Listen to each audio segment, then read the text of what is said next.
여러분 한번 상상해 보세요. 아주 근사하고 거대한 식당이 하나 있습니다. 테이블은 손님들로 막 꽉 차 있고 포스기에서는 쉴 새 없이 주문 영수증이 뿜어져 나오거든요. 네, 겉보기에는 장사가 아주 잘 되는 곳이네요. 그렇죠. 그런데 주방과 홀을 딱 둘러보니 직원이 단 한 명도 없는 겁니다. 그 요리를 할 사람도 없고 접시를 나를 사람도 없고 빈 테이블을 치울 사람조차 없는 거죠. 와, 그거 겉으로는 엄청난 호황 같아 보이는데 사실 속은 완전히 마비 상태인 거잖아요. 아마 주문을 소화할 수 없어서 시스템 전체가 붕괴하기 직전일 텐데요. 손님들 불만은 폭주할 테고 결국 식당 문을 닫는 건 시간 문제겠죠? 맞습니다. 이게 바로 지금 스페인의 현실이고 또 머지않아 우리가 마주할 미래이기도 합니다. 오늘 우리의 심층 탐구, 여기서 다룰 자료는 2026년 5월 8일자 칼럼 아침마다 지혜 348호 합법화의 경험, 한국이 배울 것은 무엇인가입니다. 네, 독일의 유력 일간지죠. 프랑크푸르트 알게마인의 차이퉁, FAG가 보도한 스페인의 파격적인 정책을 중심으로 이야기를 풀어가고 있죠. 자, 이걸 좀 본격적으로 풀어보죠. 스페인 정부가 무려 50만 명 이상의 미등록 이주민들에게 거주와 노동 허가를 한 번에 내어주면 그 대규모 정규화 조치를 시행 중이라는 내용입니다. 50만 명이라는 숫자도 엄청나지만 여기서 진짜 흥미로운 점은 이게 벌써 7번째 있는 일이라는 겁니다. 이미 앞선 조치들을 통해서 120만 명 이상이 이런 방식으로 학폭적인 지위를 얻었거든요. 와, 7번이나요? 사실 이민 정책하면 보통 외부인을 받을 거냐 말 거냐 하는 이념 논쟁부터 떠오르잖아요. 그렇죠. 하지만 스페인이 반복적으로 이렇게 거대한 규모의 정규화를 단행하는 이유를 들여다보면요. 이건 이념의 문제가 절대 아닙니다. 철저하게 국가라는 시스템의 생존이 걸린 현실적인 문제라는 걸 알 수 있죠. 앞서 비유했던 그 직원 없는 식당 상황이 스페인 경제 전반에 퍼져 있다는 뜻이군요. 자료에 나타난 스페인 노동시장 지표들을 보면 진짜 비명이 들릴 정도입니다. 어느 정도인가요? 건설업이나 농업, 요식업, 호텔업, 그리고 돌봄 서비스 분야에서만 무려 16만 명의 인력이 당장 부족하다고 합니다. 16만 명이요. 당장 산업 현장에 안 돌아가겠네요. 그러니까요. 특히 농업단체 COAG의 경고가 되게 인상 깊었는데요. 밭에 씨를 뿌리고 작물을 다 길러놨는데 정작 수확할 사람이 없어서 작물이 밭에서 그대로 썩어가고 있다는 겁니다. 아, 농업은 사실 완전 타이밍 싸움이잖아요. 1년 내내 자본이랑 노력을 쏟아부어도 정작 그 수확기라는 아주 짧은 몇 주 동안 집중적인 노동력이 투입 안 되면 그냥 끝이거든요. 그해 농사는 완전히 망치는 거죠. 맞아요. 농가 소득은 물론이고 국가 농업 GDP 자체가 그냥 허공으로 날아가는 겁니다. 단순히 일손 좀 부족해서 불편하다 이 수준이 아니라 국가 경제의 기초적인 톱니바퀴가 물리적으로 멈춰버리는 셈이죠. 아, 듣고 보니 스페인 정부가 50만 명을 합법화해 주는 게 막 거창한 인도주의적 선의가 아니네요. 당장 내일 국가 경제가 멈추는 걸 막기 위한 아주 다급한 처방전이군요. 정확합니다. 근데 흥미로운 건 이런 다급한 처방전이 실제로 국가 경제 전체의 거시적인 성적표를 확 끌어올리고 있다는 점이에요. 지금 유럽 전역이 경제 침체 때문에 난린데 스페인은 나홀로 2.8%라는 압도적인 경제 성장률을 기록하고 있거든요. 오, 2.8%면 유럽 내에서 엄청난 수치 아닌가요? 대단한 수치죠. 스페인 생크탱크 푼카스의 분석을 보면요. 이 성장의 엔진이 다름 아닌 이주민 유입이라고 아주 단언을 합니다. 작년 스페인에서 새로 창출된 일자리의 절반을 외국인이 채웠고요. 그 결과 실업률이 18년 만에 처음으로 10% 아래로 떨어졌습니다. 일자리가 채워지니까 경제 파이가 커지는 메커니즘이 확실히 돌아가는군요. 아까 그 빈 식당에 직원이 들어와서 막 밀린 주문을 쳐내기 시작하니까 식당 전체 매출이 오르는 거랑 똑같은 이치네요. 맞습니다. 이주민들이 노동시장의 빈 공간을 메워주니까 기업들도 안심하고 투자를 늘리고 생산을 확대할 수 있었던 거죠. 그런데 여기서 되게 직관에 반하는 데이터가 하나 나옵니다. 보통 대규모 이민자를 수용한다고 하면 대중들이 가장 우려하는 게 약간 세금 도둑 프레임이잖아요. 아, 그렇죠. 그들이 우리의 의료 시스템이나 복지 혜택에 무임승차해서 국가 재정을 갉아먹을 거라는 두려움이 항상 있죠. 맞아요. 그런데 폼페우 파브라 대학이랑 카렐로스 3세 대학의 공동 연구 결과를 보면 완전히 정반대의 사실을 보여주거든요. 오히려 흑자라는 아주 구체적인 결과가 나왔죠. 합법화된 이주민 한 명이 국가로부터 받는 혜택보다 그들이 노동을 통해서 납부하는 세금과 사회보험료가 평균적으로 최대 4,000유로, 우리 돈으로 약 630만 원 정도 더 많다는 추산입니다. 와, 이주민 한 명당 매년 600만 원 이상의 재정 흑자를 안겨준다는 건데 이게 도대체 어떻게 가능한 건가요? 상식적으로 복지 비용이 꽤 많이 들 텐데요. 핵심은 바로 인구 구조의 생애주기에 있습니다. 유입되는 이주민 대다수가 20대에서 40대 사이에 아주 젊고 건강한 연령층이거든요. 아, 병원 갈 일도 별로 없고 한창 일할 나이네요. 그렇죠. 이 사람들은 당장 값비싼 중증의료 서비스를 이용하거나 막대한 노령연금을 타쓰지 않습니다. 반면에 합법적인 노동허가를 받는 즉시 소득세를 내고요. 번 돈으로 물건을 사면서 소비세를 냅니다. 고령화 때문에 복지 예산 쓸 사람은 급증하는데 세금 낼 젊은이는 줄어드는 상황이잖아요. 여기서 밖에서 수혈된 젊은 인력들이 즉각적으로 국가 재정의 순기여자 역할을 해주는 거군요. 바로 그 메커니즘입니다.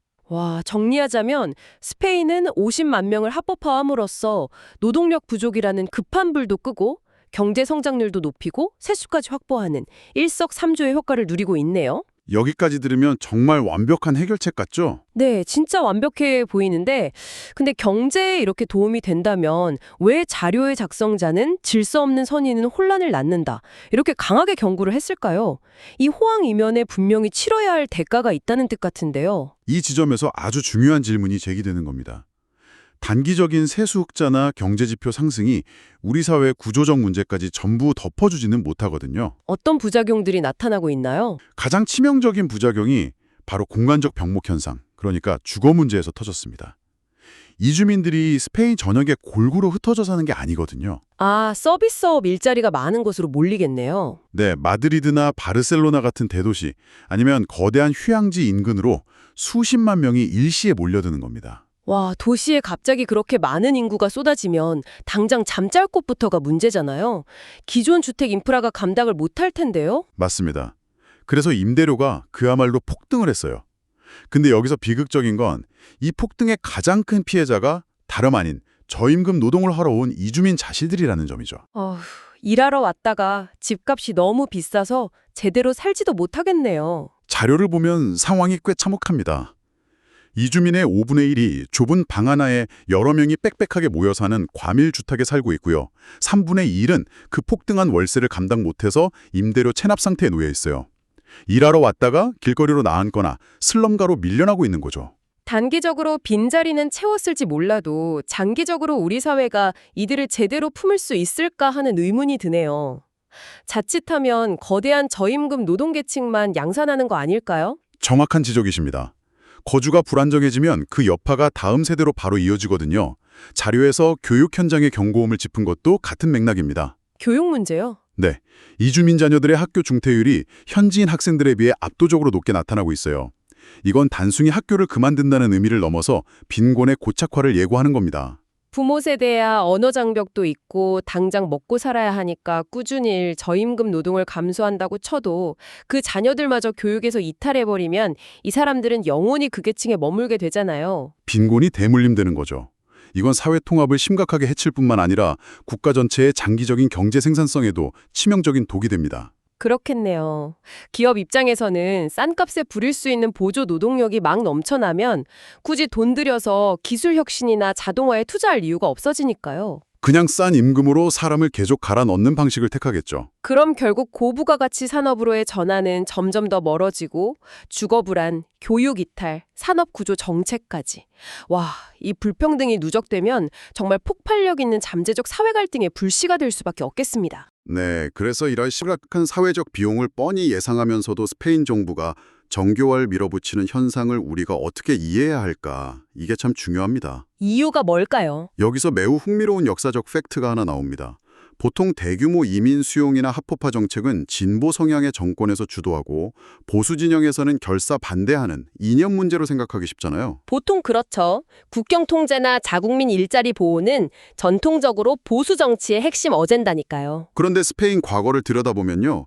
과거 보수 성향인 호세 마리아 아스나르 총리 시절에도 무려 50만 3천 명의 이주민을 합법화한 전례가 있습니다. 보수 정권에서 50만 명을요? 네, 당시 보수 정권의 핵심 지지층이었던 농장주들이나 공장주들, 즉 기업가들이 일손이 없으니까 제발 당장 문 좀 열어달라고 아우성을 쳤기 때문이죠. 와, 이념적 지향보다 당장의 자본, 그리고 인구 구조라는 거대한 현실이 훨씬 더 압도적으로 작용했다는 뜻이군요.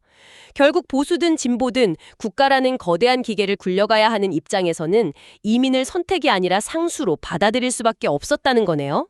이거 참 뼈아픈 팩트입니다. 그렇죠. 스페인은 고령화와 저출생 때문에 2050년까지 매년 20만 명 이상의 이주민이 필요하다는 전망이 나옵니다. 그래서 이게 여러분에게 다 무슨 의미일까요? 이 숫자는 이제 남의 나라 이야기가 아니라 한국의 현실과 직결되는 아주 중요한 연결고리가 됩니다. 스페인의 거울에 비친 우리의 모습을 볼 차례군요.